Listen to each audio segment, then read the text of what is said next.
Hello friends, welcome to our channel journey to credit. Friends, आपकी जानकारी के लिए बता दूं, सीआरपीएफ ने हाल ही में अपनी वेबसाइट पर एक ऑफिशियल नोटिफिकेशन जारी किया है for the vacancies of assistant sub inspector steno और हेड कांस्टेबल मिनिस्टर के लिए। साथ ही मैं आपकी जानकारी के लिए बता दूं, असिस्टेंट सब। Hello friends, welcome to our channel journey to credit. Friends, आपकी जानकारी के लिए बता दूं, सीआरपीएफ ने हाल ही में अपनी वेबसाइट पर एक ऑफिशियल नोटिफिकेशन जारी किया है for the vacancies of assistant sub inspector steno और हेड कांस्टेबल मिनिस्टर के लिए। साथ ही मैं आपकी जानकारी के लिए बता दूं, असिस्टेंट सब इंस्पेक्टर स्टेनो के लिए आप देख रहे होंगे, मैंने हाईलाइटेड किया हुआ है 143 पोस्ट है और हेड कांस्टेबल मिनिस्टर के लिए 1315 पोस्ट है।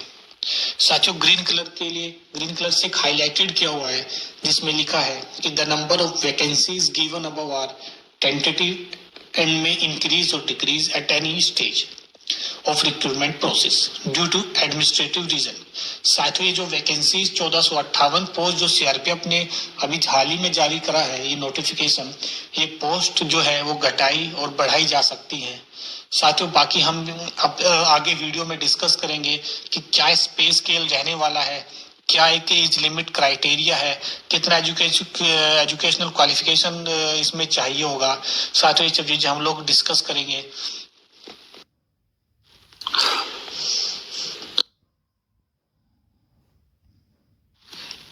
साथियों, जो रिक्रूटमेंट है for the post of ASI और हेड कांस्टेबल मिनिस्टर के लिए, जिसका start date of submission of online application है, जो उसकी आवेदन की प्रक्रिया है वो ऑनलाइन एप्लीकेशन के थ्रू होगी और सीआरपीएफ की ऑफिशियल वेबसाइट से होगी।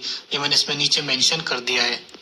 साथ ही उसकी जो ऑनलाइन एप्लीकेशन की जो डेट है वो 4 जनवरी 2023 से लेके जो लास्ट डेट है 25 जनवरी 2023 तक है। साथ ही मैंने हाईलाइटेड इसमें किया हुआ है कि release of admit card for the computer based test. साथ ही जो एडमिट कार्ड जो सीआरपीएफ ने अपनी ऑफिशियल वेबसाइट पे दिया है वो 15 फरवरी 2023 दिया है, लेकिन जो उन्होंने सीबीटी जो टेस्ट होता है, कंप्यूटर बेस्ड टेस्ट जो होता है, उसके लिए उन्होंने 22 से 28 फरवरी के लिए टेंटेटिव रख दिया है कि ये डेट कंफर्म हो भी सकती है या घटाई और बढ़ाई भी जा सकती है। साथ ही मैं आपकी जानकारी के लिए बता दूं, सीआरपीएफ जो कंडक्ट कराती है एक open competitive test for the recruitment of Indian citizen to the post of ASI और हेड कांस्टेबल मिनिस्टर के लिए as per as recruitment rule, ये मिनिस्ट्री ऑफ होम अफेयर्स इसको फॉर्मुलेटेड करता है। साथियों, आपकी जानकारी के लिए बता दूं, सीआरपीएफ रिक्रूटमेंट के लिए सबसे पहले सीबीटी टेस्ट होता है जो हिंदी और इंग्लिश 2 लैंग्वेज में ही हो पाता है। इसके बाद एक स्किल टेस्ट होता है, उसके बाद पीएससी होता है, इसके बाद डीवी होता है, उसके बाद डीएमई होता है। इस साथ ही सारी जानकारी मैं आपसे अभी अपनी वीडियो में शेयर करने के लिए जा रहा हूं, तो कृपया वीडियो को अंत तक देखें। साथियों, जो रिक्रूटमेंट है for the post of ASI, साथियों अगर हम लोग बात करेंगे पे स्केल के लिए for the post of ASI steno के लिए, तो इसमें जो पे लेवल रहता है हमारा वो 5 रहता है, जिसमें 29,200 से लेके 92,300 तक पे मैट्रिक्स रहता है। साथियों, अगर बात करेंगे हेड कांस्टेबल मिनिस्टर के लिए, उसमें पे लेवल जो है हमारा 4 रहता है और उसमें 25,500 से लेकर 81,100 रुपए तक का पे मैट्रिक्स रहता है।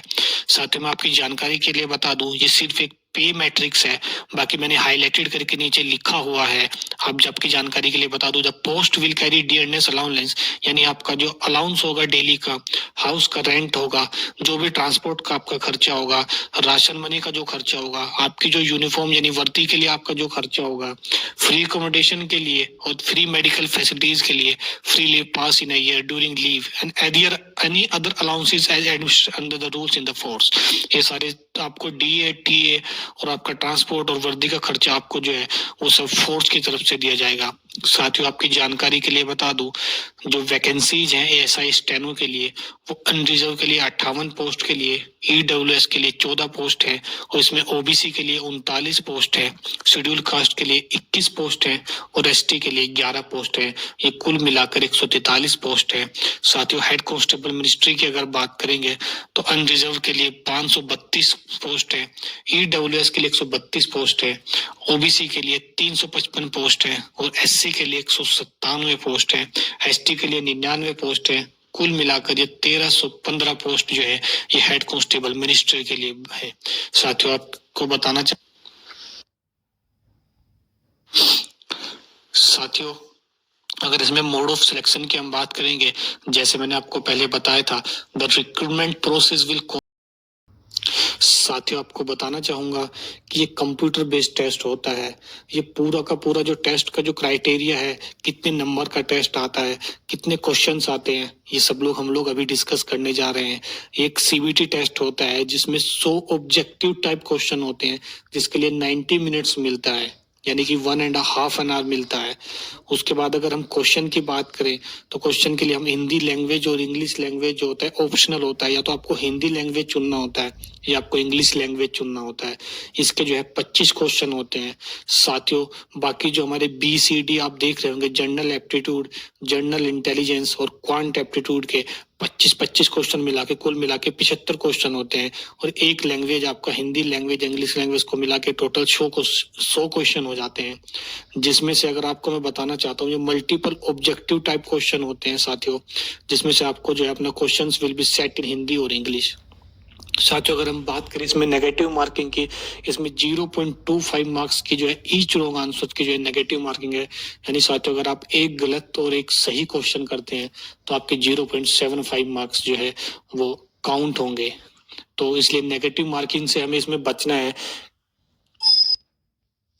साथियों आपको बताना चाहूंगा कि ये साथियों अगर इसमें मोड ऑफ सिलेक्शन की हम बात करेंगे, जैसे मैंने आपको पहले बताया था, the recruitment process will constitute of CBT, skill test, PCT, DV and medical examination. साथ ही मैं आपको बताना चाहूंगा ये सब इंफॉर्मेशन हमने CRPF की जो है वो नोटिस से लिया है। हमने इसमें अपनी तरफ से कुछ ऐड नहीं किया है। ये सब नोटिस जो है उस CRPF की वेबसाइट पे दिया हुआ है, आप भी जाके इसको चेक कर सकते हैं। जो रिक्रूटमेंट का जो प्रोसेस है सबसे पहले कंप्यूटर बेस्ड टेस्ट होता है, जो हमने आपको बताया, उसमें 100 क्वेश्चंस होते हैं। 100 क्वेश्चन के बाद जो कट ऑफ लगता है, उस कट ऑफ में जो बच्चे क्वालिफाई करते हैं उसमें जो है ये स्किल, उसके बाद एक स्किल टेस्ट होता है, और स्किल टेस्ट में आपकी जो टाइपिंग वगैरह होती है, शॉर्ट हैंड वगैरह होता है, डिक्टेशन वगैरह होता है। इसके बाद जो है आपका PCT टेस्ट होता है, फिजिकल स्टैंडर्ड टेस्ट। अगर आप उसमें भी क्वालिफाई कर जाते हैं उसके बाद आपका डॉक्यूमेंट वेरिफिकेशन टेस्ट होता है, और आखिर में आके आपका मेडिकल एग्जामिनेशन टेस्ट होता है। साथ ही मैं आपको बताना चाहूंगा कि मिनिमम क्वालिफाइंग मार्क्स का इन्होंने एक क्राइटेरिया इसमें रखा हुआ है, जिसमें अनरिजर्व कैटेगरी में 40% आपको मार्क्स जो है पेपर सही करना पड़ेगा, यानी कि क्वालिफाइंग मार्क्स है। अगर आप 40% सही नहीं कर पाते हैं तो आप क्वालिफाई भी नहीं होंगे पेपर में। बाकी EWS OBC SC ST के लिए इसमें 35% का जो है एक क्वालिफाइंग क्राइटेरिया में रखा हुआ है। तो ये बात आप जरूर ध्यान रखिए कि क्वालिफाइंग क्राइटेरिया जो है वो CRPF ने अपनी वेबसाइट पर मैंडेटरी दिया हुआ है। बाकी साथियों मैंने आपको जैसे बताया था, CBT टेस्ट के बाद एक इसमें एक स्किल टेस्ट होता है, कंप्यूटर के ऊपर होता है, जो असिस्टेंट सब इंस्पेक्टर की पोस्ट के लिए, स्टेनो के लिए, वो एक डिक्टेशन टेस्ट है, जिसमें 10 मिनट में जो है वो 80 वर्ड पर मिनट जो है वो लिखना होता है। साथियों आपको बताना चाहूंगा, अगर बात करेंगे ट्रांसक्रिप्शन टाइम की, तो 50 मिनट जो है वो इंग्लिश के लिए दिया, यानी 50 मिनट जो है वो इंग्लिश के लिए दिया हुआ है, और 65 मिनट जो है वो हिंदी के लिए दिया हुआ है कंप्यूटर पर। साथियों ये ASI के लिए है, ये सिर्फ डिक्टेशन और ट्रांसक्रिप्शन जो टाइम दिया हुआ है ये ASI के लिए है, जो ASI के जो फॉर्म फिल करेंगे, ASI की पोस्ट को जो फिल करेंगे। साथियों अगर हम स्किल टेस्ट की बात करेंगे हेड कांस्टेबल मिनिस्टर के लिए, उसमें जो है English typing with minimum speed of 35 words पर मिनट ऑन कंप्यूटर, यानी साथियों जो इंग्लिश की टाइपिंग के लिए उसमें 35 वर्ड पर मिनट का जो है वो समय दिया हुआ है, और हिंदी टाइपिंग के लिए साथियों वो 30 वर्ड पर मिनट का जो है वो समय दिया हुआ है।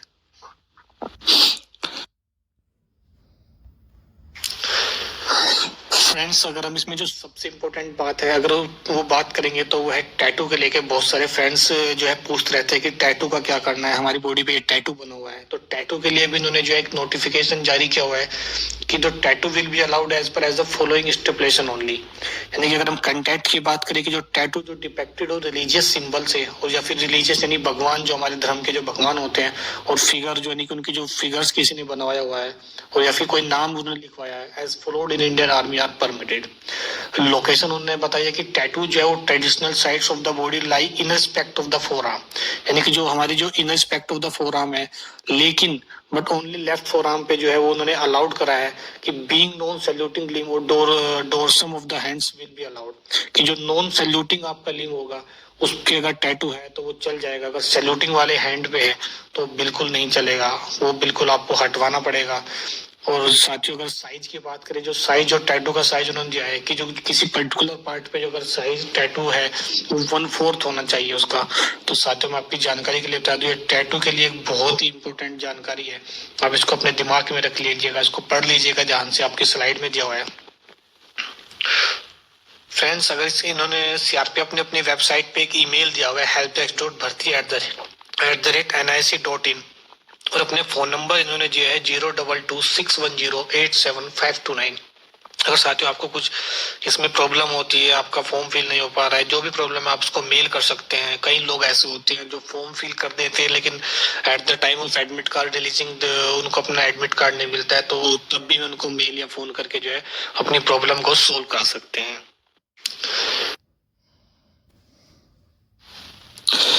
साथियों, बात करते हैं हम सिलेबस ऑफ सीआरपीएफ और फॉर एएसआई और हेड कांस्टेबल मिनिस्ट्री के लिए। साथियों, अगर हम हिंदी और इंग्लिश लैंग्वेज के लिए बात करेंगे इसमें, तो अगर इंग्लिश लैंग्वेज के लिए हम इसमें बात करते हैं तो ability to understand correct English, basic comprehension और writing ability, error recognition, fill in the blank जिसमें यूजिंग वर्ब्स और प्रीपोजिशन, आर्टिकल से एंड द और प्रीपोजिशन वगैरह जो हम यूज कर सकते हैं। बाकी वोकेबलरी रहता है, स्पेलिंग रहता है, grammar, sentence structure, synonyms, antonyms और sentence completion and phrase and idiomatic use of words. साथियों, इंग्लिश का सिलेबस है और टोटल जो है यहाँ से 25 क्वेश्चन आने हैं। तो साथियों याद रखना, हिंदी अगर लैंग्वेज किसी ने सेलेक्ट किया है तो उनके लिए भी यही है, बस ये सब जो है वो हिंदी में कन्वर्ट हो जाएगा। साथियों, आपकी जानकारी के लिए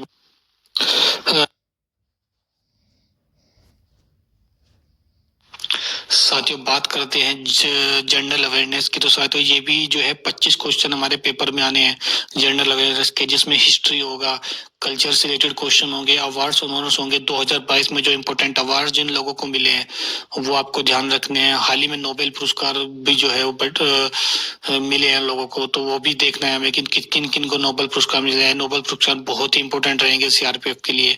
बाकी जो सेना से रिलेटेड जो लेटेस्ट क्वेश्चन रहे हैं, आर्मी से रिलेटेड जो लेटेस्ट क्वेश्चन रहे, वो भी आप लोगों को पढ़ना है। बाकी इकोनॉमिक नॉलेज के लिए, ज्योग्राफी के लिए, साइंटिफिक रिसर्च के लिए, साइंटिफिक रिसर्च में जो छोटे छोटे टर्म है साइंस के, वो आप लोगों के लिए रहेंगे। जनरल पॉलिसी जो सरकार की स्कीम्स आई है वो जो लेटेस्ट 2022 के वो रहेंगे। बुक्स एंड ऑथर जो 2022 के, वो भी आपको जो है सारे पढ़ने हैं साथियों। इसमें से जनरल अवेयरनेस में से 25 क्वेश्चन आएंगे साथियों। जनरल अवेयरनेस साथियों बात करते हैं जनरल एप्टीट्यूड यानी मैथ्स की, जिसको हम क्वांट भी बोलते हैं। तो इसमें जो है वोल नंबर्स हमारा टॉपिक रहेगा, फ्रैक्शन और relationship between numbers, fundamental arithmetic operations, time and distance के क्वेश्चन आपको देखने को मिलेंगे, डिस्काउंट के क्वेश्चन आपको देखने को मिलेंगे, प्रॉफिट एंड लॉस के क्वेश्चन जो आपको देखने को मिलेंगे, averages, time and work, number system, use of table और ग्राफ जिसको हम बोलते हैं, स्टैटिक्स के ऊपर जो क्वेश्चन आते हैं, डेटा दिया हुआ होता है। बाकी मेंसुरेशन आपका इसमें रहेगा, रेशियो एंड टाइम, परसेंटेज इसमें रहेंगे।